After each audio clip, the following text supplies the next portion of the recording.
Hello students of second year, good morning to all of you girls. आज के video lecture में हम बात करेंगे शारीरिक विकलांगता के बारे में, यानी कि फिजिकल डिसेबिलिटी के बारे में।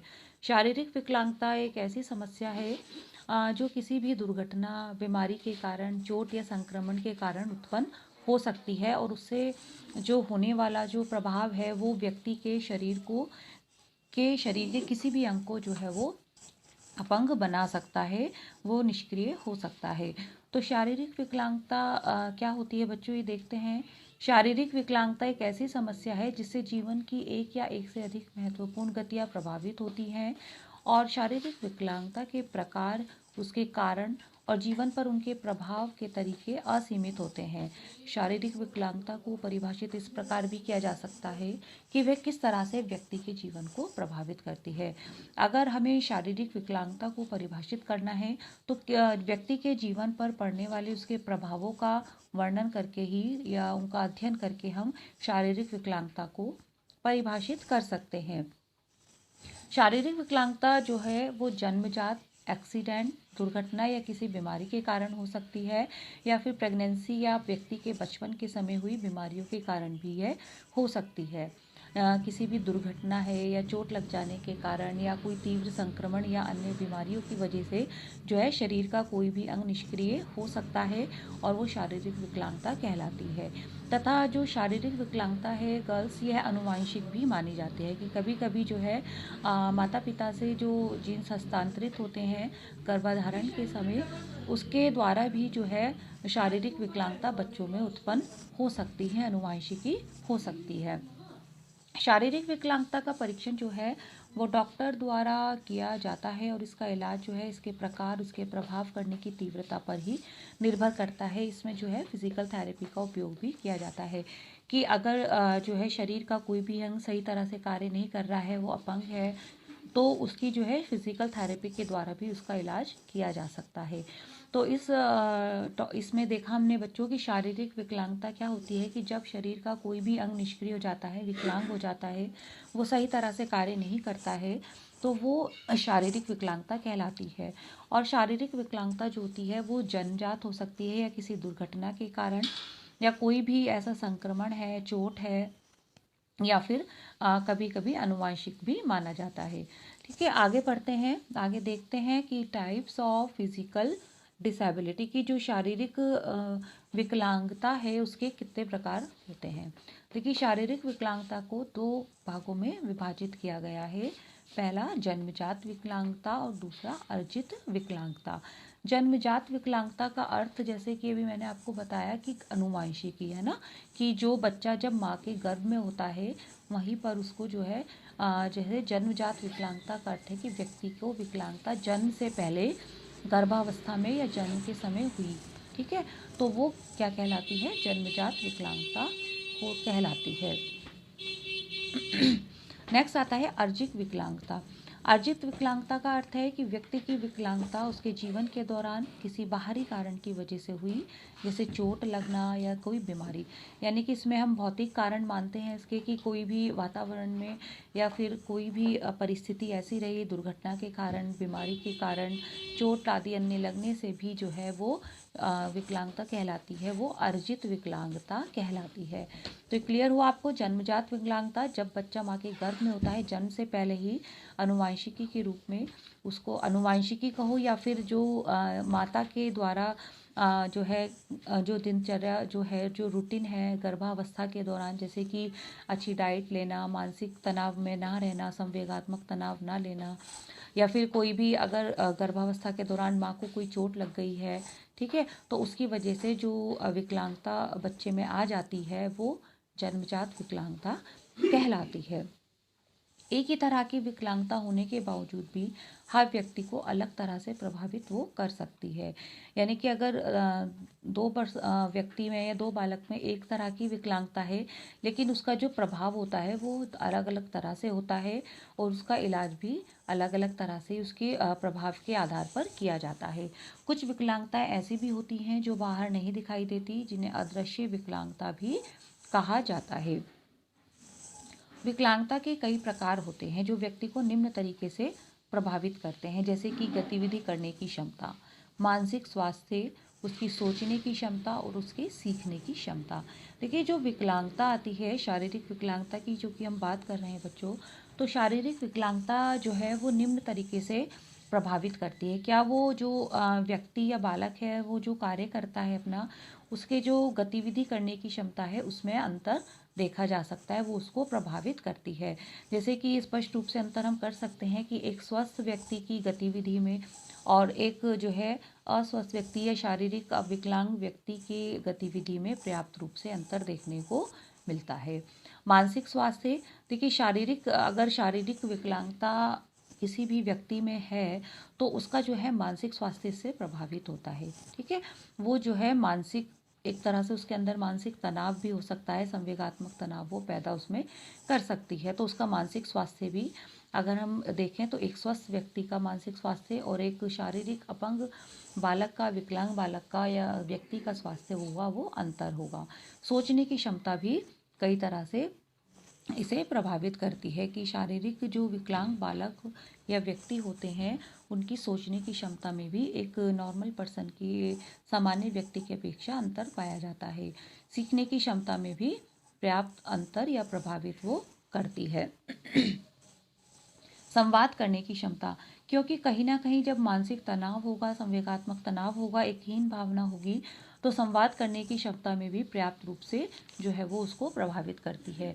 सामाजिक रिश्ते के जो शारीरिक विकलांग बालक होते हैं उनमें देखा गया है कि उनका सामाजिक विकास या जो उनके सामाजिकरण की प्रक्रिया है वो थोड़ा सा उतनी जल्दी नहीं हो पाती है जितना कि एक स्वस्थ व्यक्ति की होती है। देखने की क्षमता और सुनने की क्षमता, तो इन क्षमता में, इन क्रियाविधि में, इन गतिविधियों में पर्याप्त रूप से जो है अंतर पाया जाता है एक स्वस्थ व्यक्ति की अपेक्षा एक विकलांग व्यक्ति की, और काफ़ी हद तक इन क्षमताओं को प्रभावित भी करती है शारीरिक विकलांगता। शारीरिक विकलांगता के लक्षण की बात करें बच्चों, तो शारीरिक विकलांगता जो है,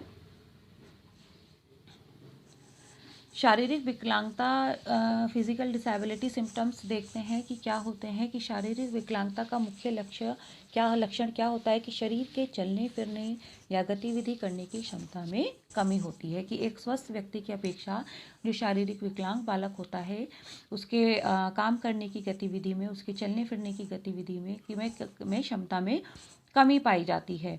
और शारीरिक विकलांगता जो है चोट, बीमारी या विकार के कारण हो सकती है, जो चलने फिरने की क्षमता में कमी के अलावा अन्य लक्षण भी जो है देखने को मिलते हैं, जैसे कि मल्टीपल स्क्लेरोसिस से थकान, ठीक है, बोलने और देखने में समस्याएं हो सकती हैं।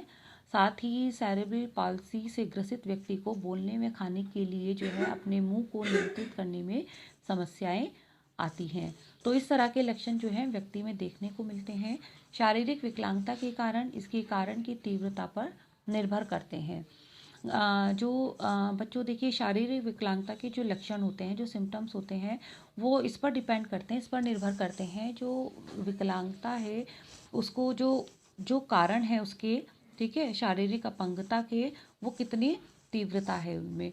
साथ ही गतिविधि अवरुद्ध करने वाले अन्य प्रकार की समस्याओं के लक्षण भी धीरे धीरे ठीक हो जाते हैं, जैसे हाथ की हड्डी का टूटना।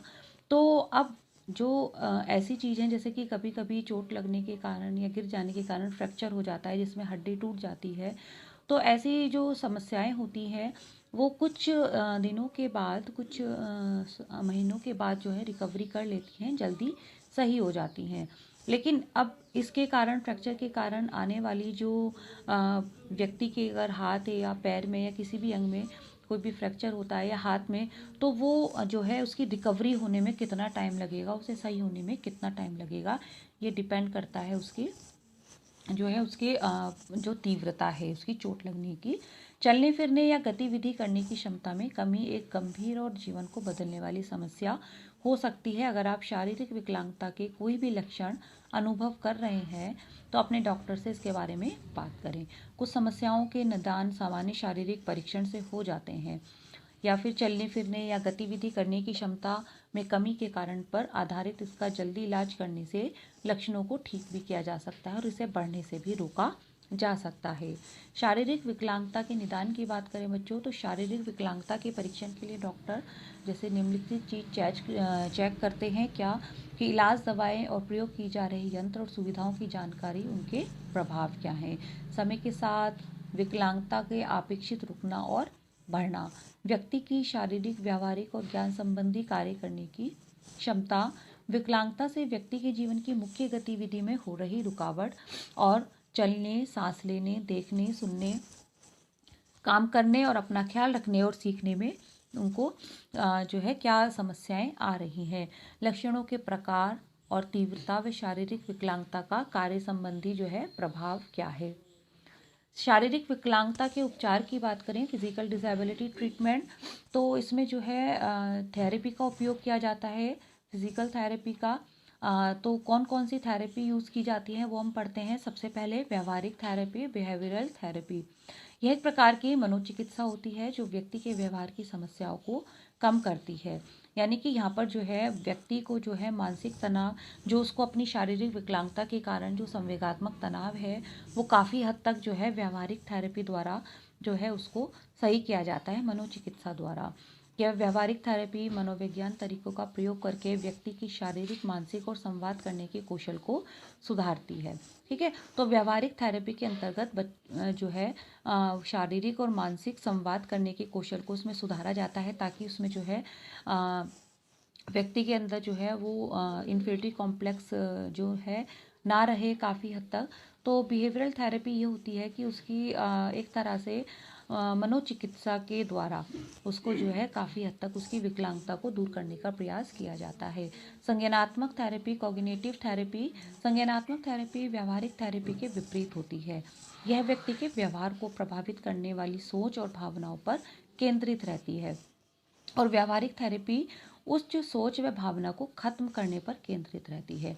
देखिए दोनों ही चीज़ में है कि इसमें जो है संज्ञानात्मक थेरेपी में जो व्यक्ति के व्यवहार को प्रभावित करने वाले सोच व भावनाओं पर केंद्रित रहती है, कि जो शारीरिक अपंगता के कारण व्यक्ति के व्यवहार में जो नेगेटिविटी है, नकारात्मकता है, वो काफ़ी हद तक उसकी सोच और भावनाओं पर उसको संज्ञानात्मक थेरेपी द्वारा उसकी जो सोच और भावना है अपनी बीमारी को लेकर, उसको काफ़ी हद तक जो है दूर करने का प्रयास किया जाता है।